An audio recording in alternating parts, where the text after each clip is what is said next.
Morning, and welcome to the Museum of the San Ramon Valley's virtual speaker series. Happy spring. I am Dan Dunn, the director of the museum. Last month, Dr. David Schwartz reminded us about the tendency of the ground to move in the San Ramon Valley as he outlined the fault lines and history of quakes in the valley. Today, another important and potentially life-saving topic. Roy Wendell, Fire Marshal of the San Ramon Valley Fire Protection District, will provide essential information about wildfires and other ways that you can help protect your family and your neighbors. Roy comes from a diverse background. Having spent 17 years in the hospitality industry, he then switched to protecting and serving the community. He is currently the Fire Marshal for San Ramon Valley's Fire Protection District. He holds a bachelor's degree in business administration and an associate degree in fire science. Please use the chat window at the bottom of the screen for any questions that you have. Feel free to send in questions at any time during the presentation, and we'll address them at the end. And now it's my great pleasure to welcome in Roy Wendell. Roy? Thank you, Dan, for that introduction, and thank you everyone for being with us today. We have several things to talk to you about today that will hopefully be helpful in getting you started on becoming more prepared. We're not going to solve all the problems today, but hopefully give you some insight and some ideas on next steps in becoming more prepared. But before we do that, we want to talk a little bit about who we are as a fire district and what we do to kind of set that foundation. So we are an independent fire district, just like a water district or a school district. Our name can be a little confusing. A lot of people think we only serve the city of San Ramon, but we are the San Ramon Valley Fire Protection District. So we serve all those areas that you see on the screen, including the south side of Mount Diablo up to the summit of Mount Diablo. So it's about 155 square miles and about a population of just under 200,000. So since we are a special district, we are overseen by a fire board, which is elected by the residents. They handle our policy and oversight. And then, of course, we're managed by a fire chief and an executive staff. This is where we get to boast a little bit. So we are a Class 1 fire district, or you may have heard it said a little bit differently, that we have an ISO rating of a Class 1. So an ISO class is a public protection classification rating that's given to fire departments, and it's issued by the Insurance Services Office. So a Class 1 is the highest rating that you can receive as a fire department. And out of the 800-something fire departments that are in California, there's only 19 that are classified as a Class 1 fire department. So what that means is that we've achieved collectively top scores in areas such as equipment, training, water supply, emergency communications, community outreach. So this is not something that a fire department can do quickly. This is a culmination of a long history of doing the right things for the right reasons. So besides the fire district striving to do all these things to maintain a Class 1, it usually means for residents that you are in a better position to obtain better insurance. So I know insurance is a hot topic throughout the state right now. It's a difficulty for a lot of people. If someone who is trying to get insurance or maintain insurance who's in a Class 1 is going to be in a better situation than someone that's in a Class 4 or Class 5. So we strive to make things a little bit easier for our residents. So as far as the district goes, it is made up of 10 stations. Those 10 stations are managed by 2 battalions, a North Battalion and a South Battalion. Those are led by battalion chiefs. Of those 9 stations, one of the stations is a volunteer station. That station is out in the Morgan Territory area, which is an extremely remote area where response from a professional station would be somewhat lengthy. So we have several residents who are volunteer firefighters. We supply the equipment and the training, and they're the first responders to that area, while our professional fire stations respond to that area. Like I said, we have 2 battalions, so we have 2 battalion chiefs, and at any given time, we have on average 45 personnel who are working in the district on the fire suppression side. those staffing at the fire station ranges from 3 to 7 people, depending on the station. And the captains oversee the station, and they have engineers, firefighter, paramedics, and then a fairly new position we have are what are called the single role paramedics. These are certified paramedics on the ambulances responding to medical calls. They are not firefighters. So it's a step, an entry level step in becoming a firefighter and paramedic. And in addition to our normal staff, we also have specialized teams that are on duty at any point in time. They specialize in things such as hazardous material responses, rescue responses. Those may be technical rescues, such as a rope rescue on Mount Diablo, maybe urban search and rescue. We have certified state teams that go out on task force. We also are part of local and mutual aid in California. And so at the recent Southern California fires, we had crews that went down and assisted in Southern California. And then we also have fire investigators, peer support teams, and search canine teams that work within the district. So with those specialized teams and all those crews, we have to have specialized equipment. So most people are familiar with our fire engines. And in addition to our engines, we have the trucks. Those are the trucks that have permanent ladders on them and specialized equipment. We have a hazardous materials response unit and an urban search and rescue response unit that support those specialized teams. We have our own ambulances, so ambulance transport is not contracted out to anyone else.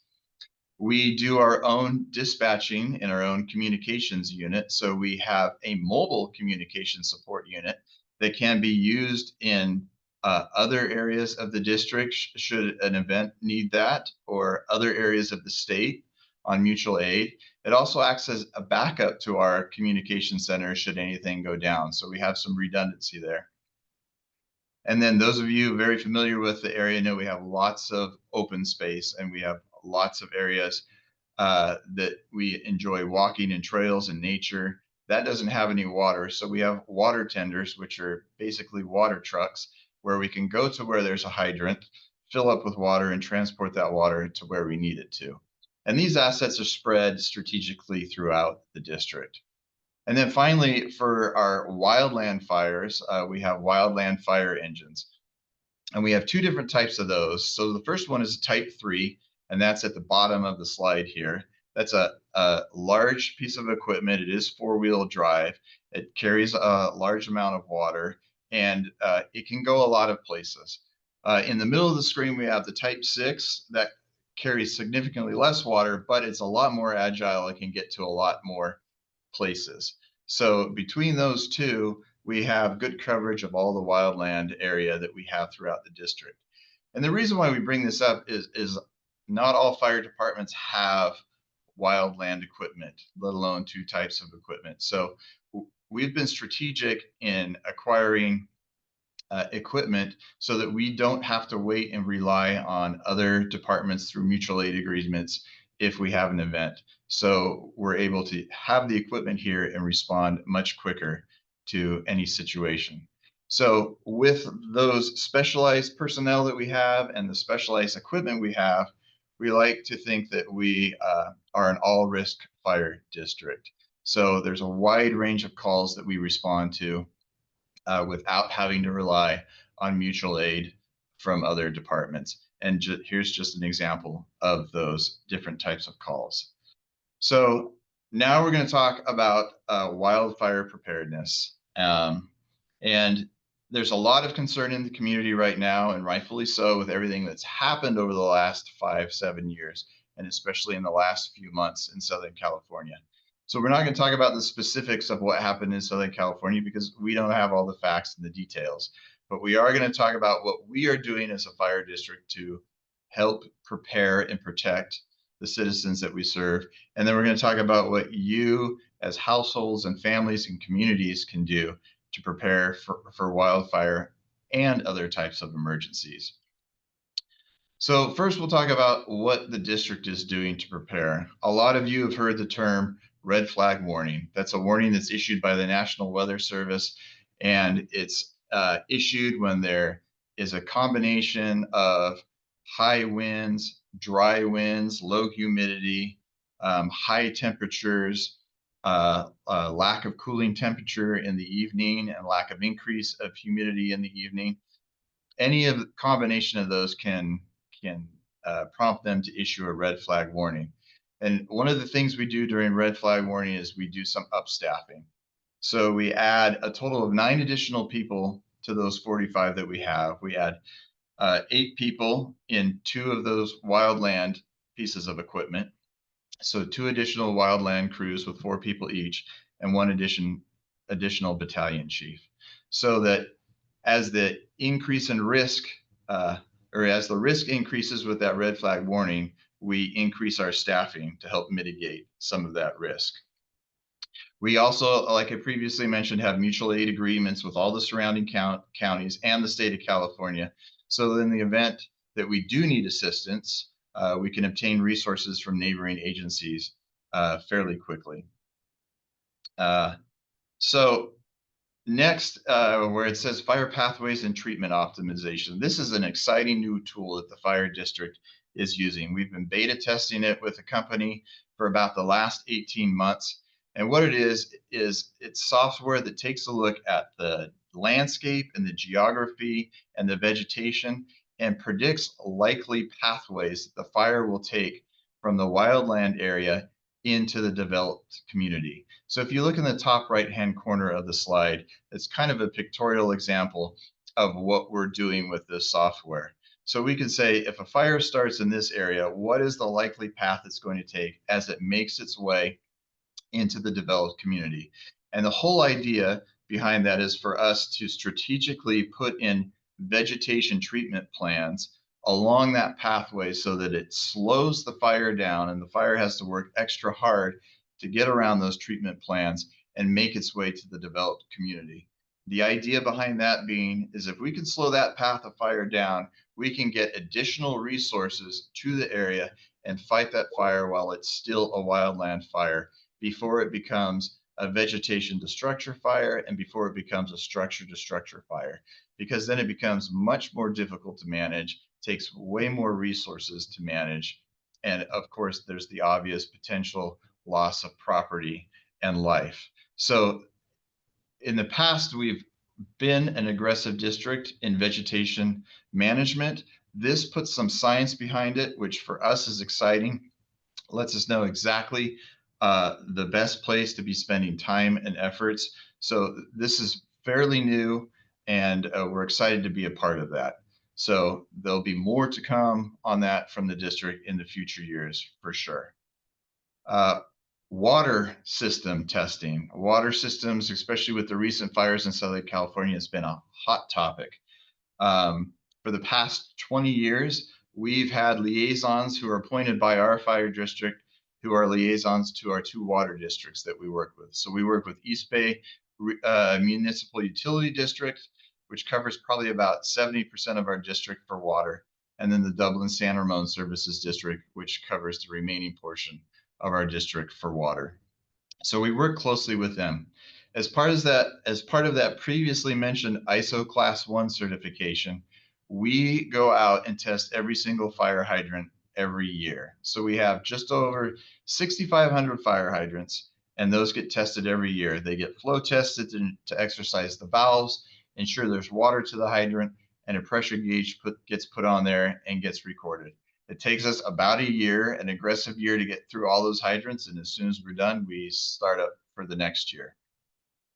And in addition to that, we're starting to do more work with our water companies to really understand their capacity and their operation plans, and understand what their emergency procedures are so that we can work together in an event and we understand each other's expectations. And finally, for those of who have lived in the district for any amount of time, we have an aggressive exterior hazard abatement program. So every year on June 1st, we start our exterior hazard abatement inspections to ensure the properties have done the minimum required standards for clearing combustible vegetation around structures. It's just over 6,000 inspections that we do every summer. We work with property owners to ensure they understand those standards and why they're important and that they're meeting them. So things like removing dead trees, mowing and disking grasses. We have a lot of grasslands in the district. And so creating buffers between that wildland space and the homes, the developed community. So those are some of the things that we're doing. And I failed to mention at the beginning, you see a QR code on this screen. As we get into these things that you can do screens, there are QR codes that you can scan that will take you directly to other sources and sites for information. So now let's talk about some great things that you can do as homeowners and as a community to help protect yourselves from wildfire. First of all, creating a plan for your home. And that really means understanding the concept of home hardening and taking defensive action to prevent the fire spread to your home.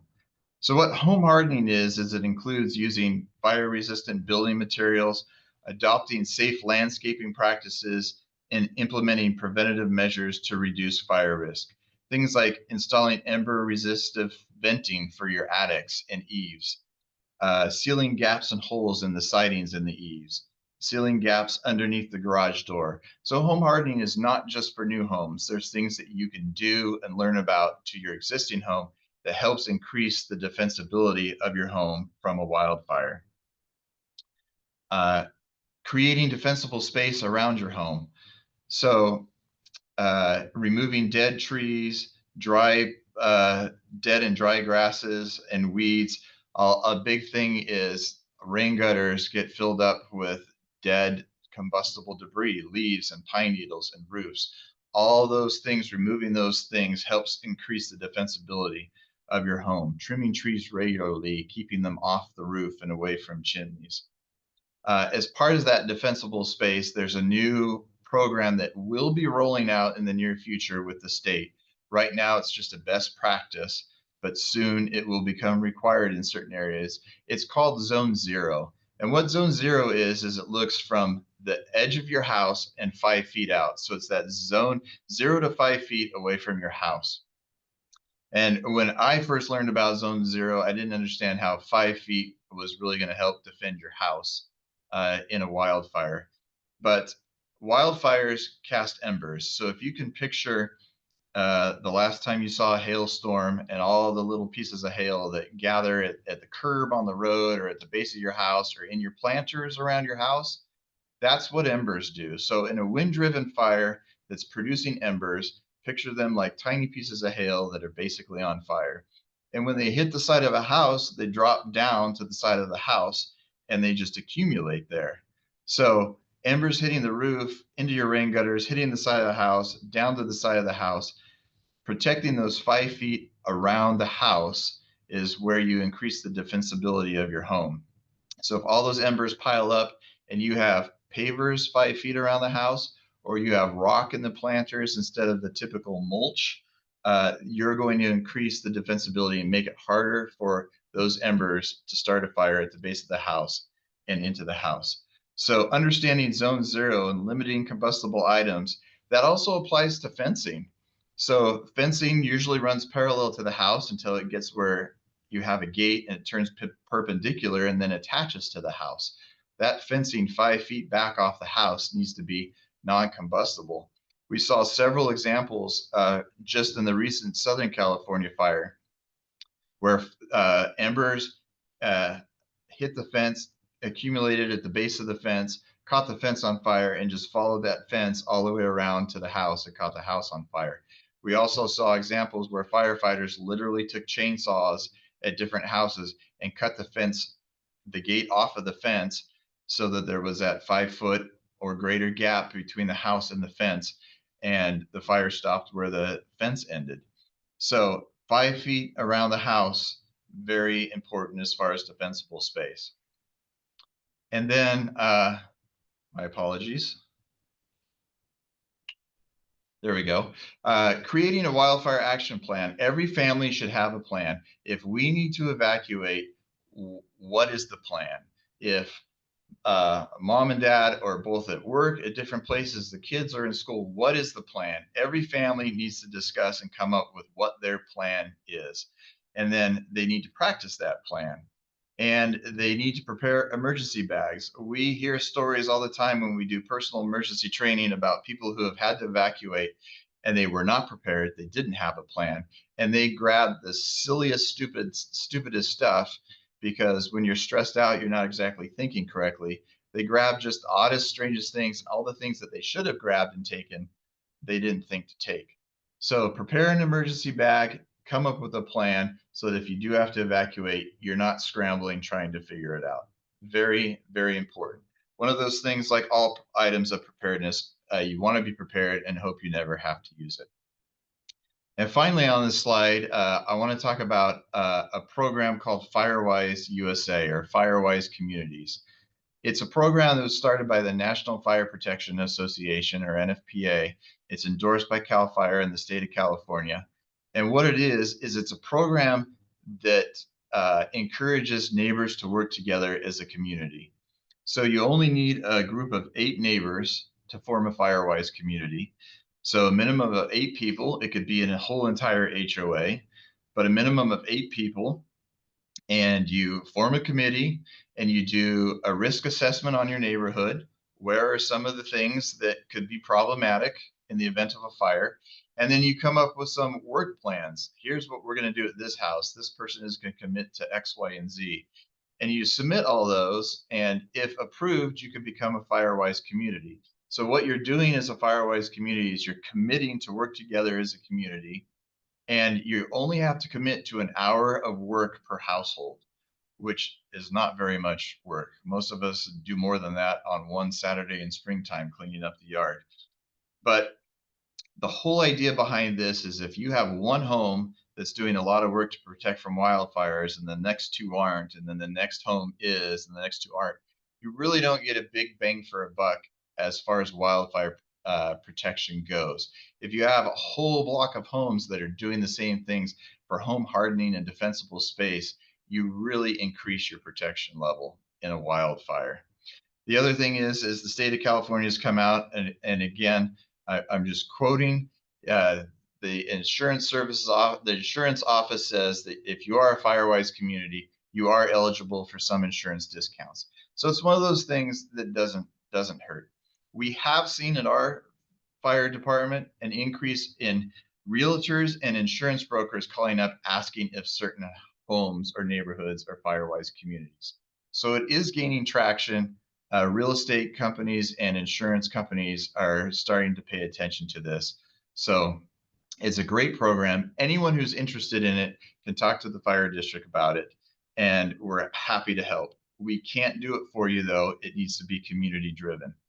And with that, I'll say anyone who lives in our fire district who would just like someone to come out and just look at your home and find out if there's any things that you can improve on or anything that you should be doing, we're happy to do that as well, free of charge. You just need to email or call the fire district, say, I'd like to request a courtesy inspection for our home, and we'll be happy to send someone out.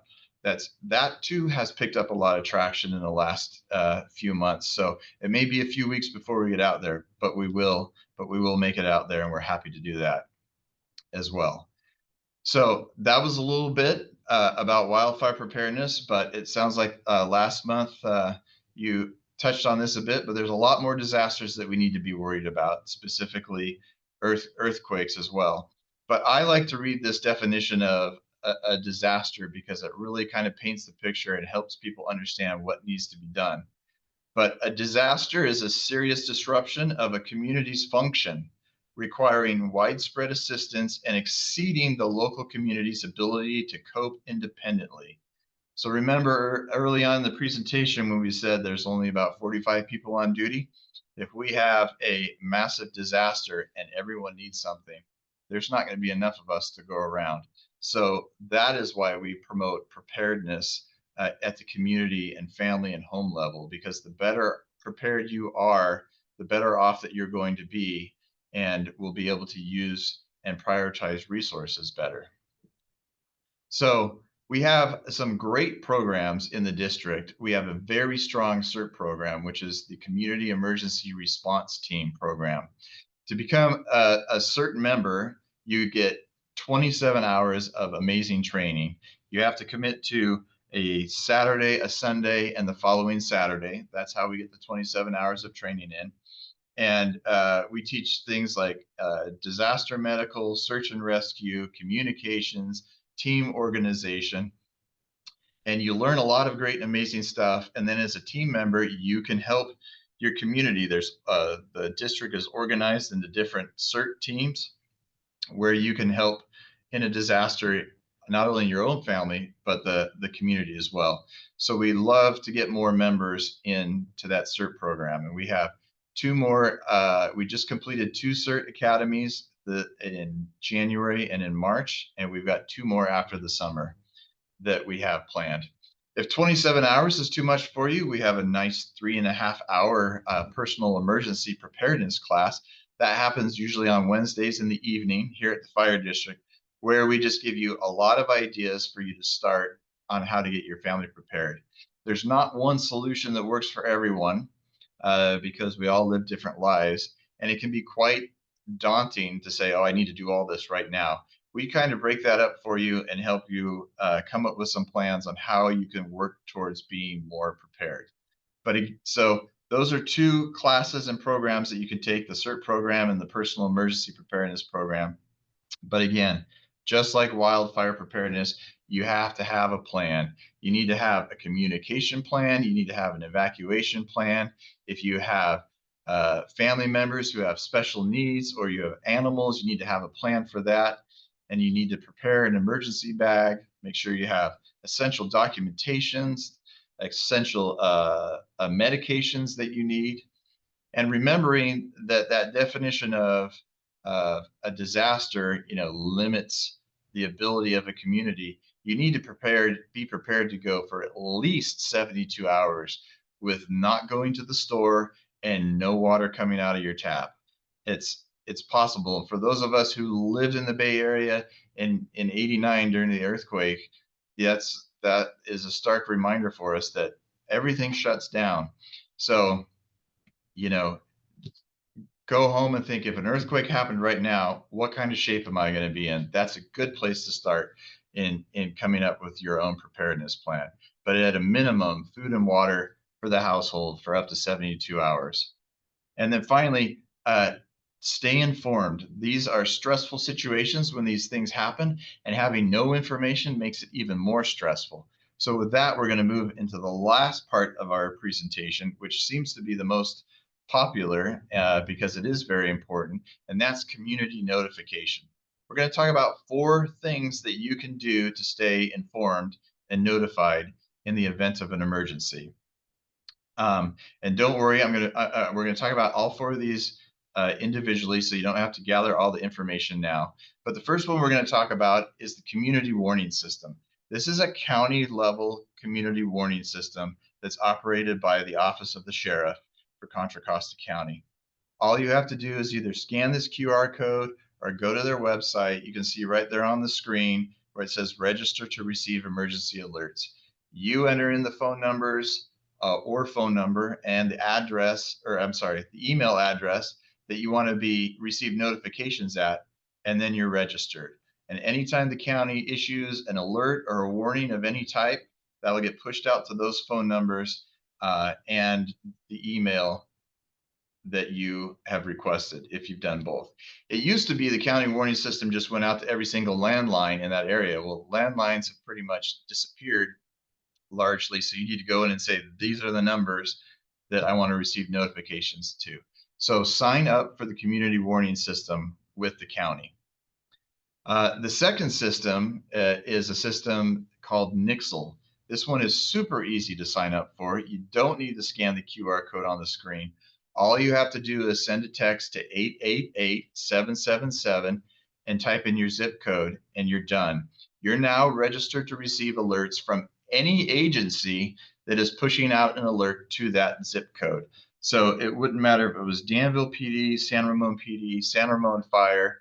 if we have an alert for that zip code area, you would receive it. So you don't have to go sign up to a whole bunch of different agencies, just that zip code. The nice thing about this is if you have family members who live in another area and those agencies use Nixle, you can sign up for alerts for that zip code as well. So if you have a loved one that you're concerned about in a different area, you can receive alerts for that zip code.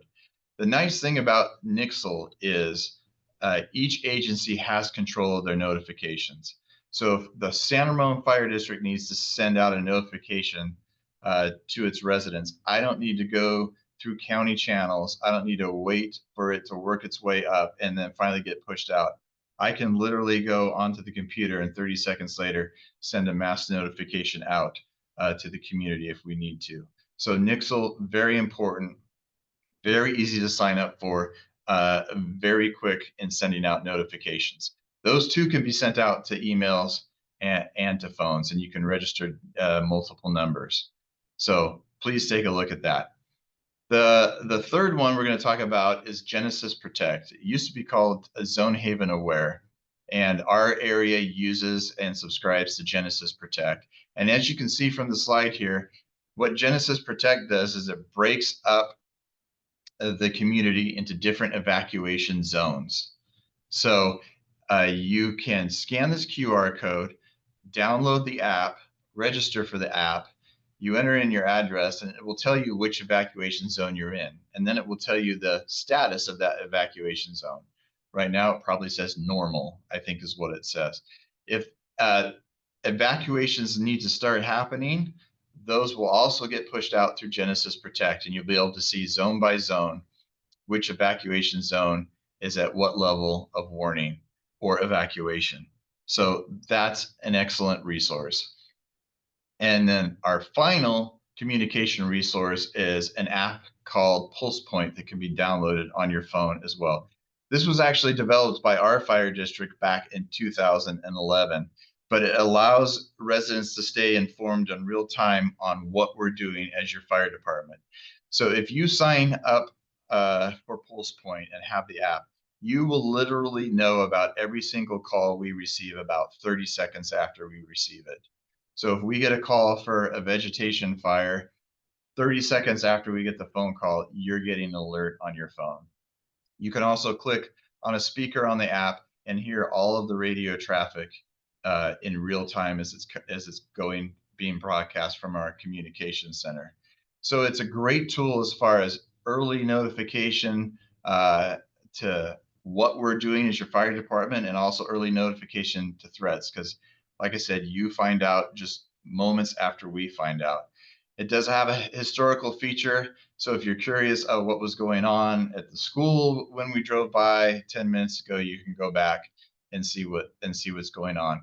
All four of these are great tools. I would recommend, as I have, signing up for all four of them so that you can be notified through whichever avenue that notification comes out through.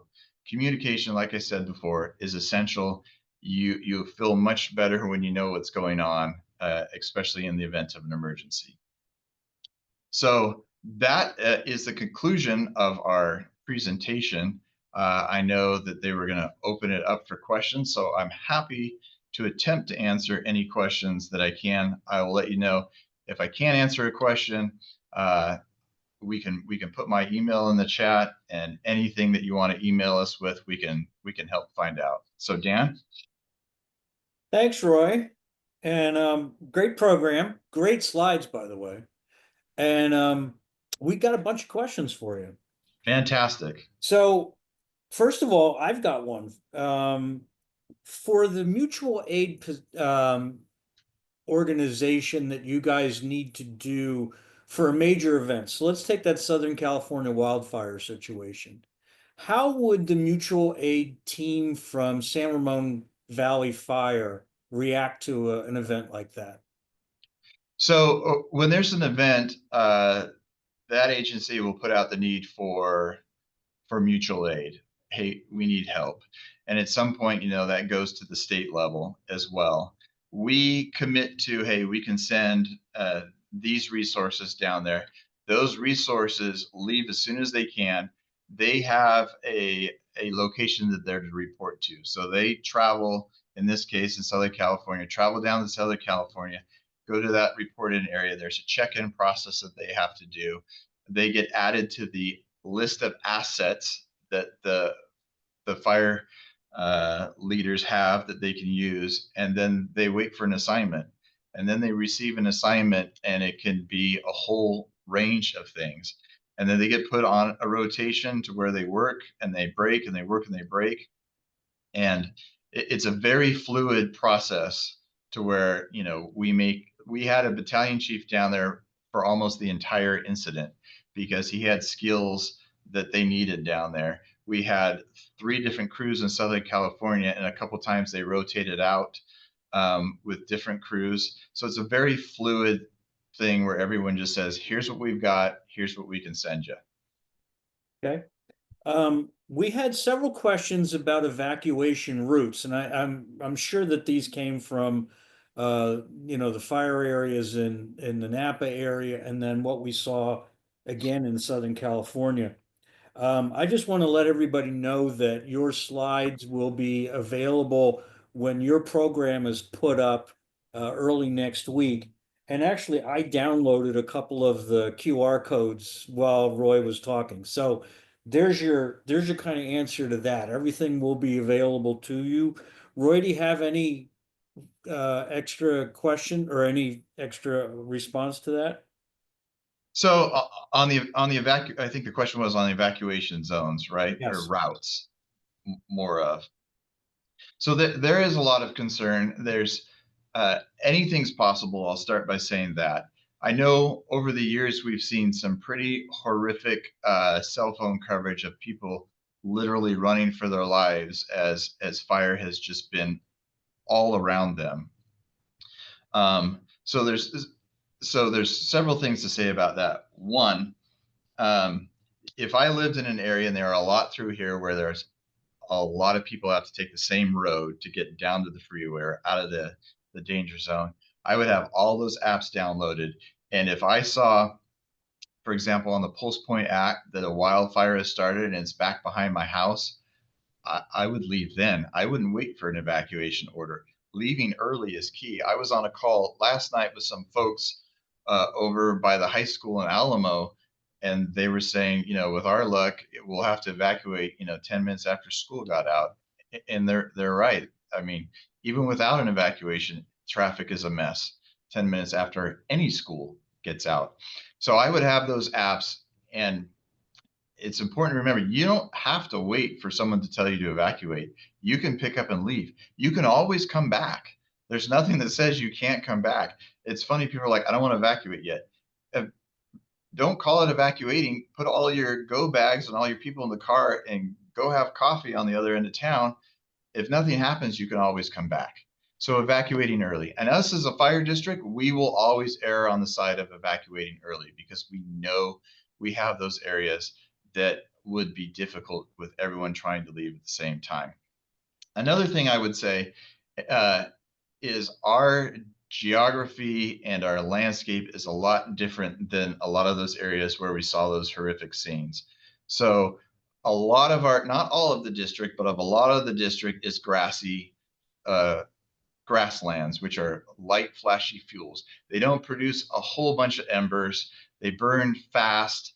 They move fast, but they don't project a lot of embers. They're easier to contain as opposed to those people we saw several years ago in the Paradise Fire, where fire was just raining down all over them.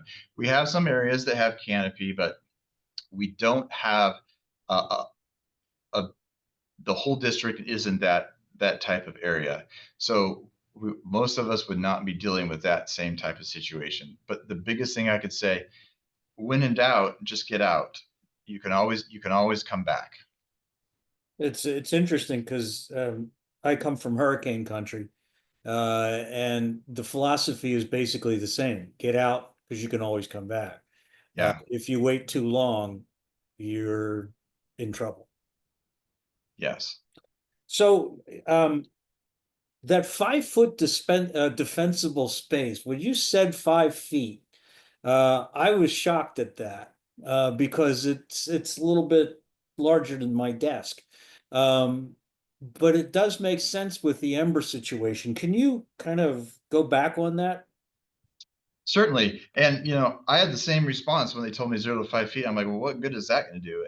And I'm the fire marshal. I should know better. But uh, it wasn't until I went to a couple of trainings and they actually had film footage of a wind driven fire that was producing embers.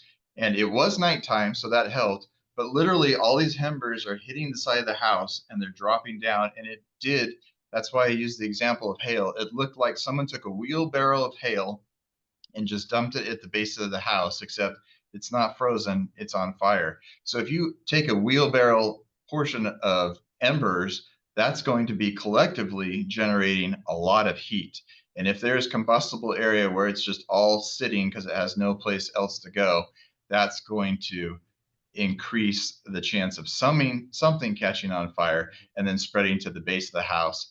Getting even if your house is stucco, there fire, those little embers, it's like water. It's going to find a way. It will find a way underneath a lip, through a crack, something, get in the wall, get into the attic vents. So that's why that 0 to 5 feet is so important.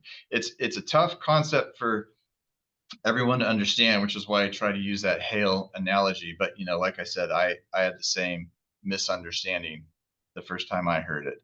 And like I said, it looks like the governor signed an executive order after the Southern California fires, having the California Department of Forestry work on coming up, finalizing those standards so that that can be pushed in as a requirement.